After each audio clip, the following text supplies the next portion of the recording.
Kaya naisip ako. Teflon. Pag pinukpok mo rito, sa lahat ng magbabasag ito. So, testingin natin dito. Nakuha lang ng plastic. Hindi raw mababasag.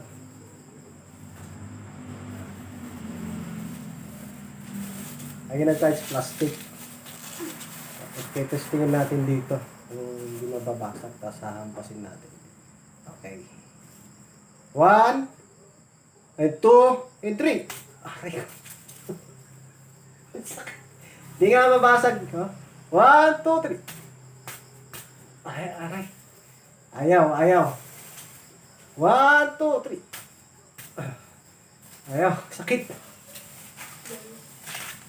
Ayan, ayan, ayan. Diba? Hindi nababasag. So, testingin nyo din kung mababasag. Pero pag dito yan, basag yan. Pero pag dito, hindi nababasag. Diba? Ayos.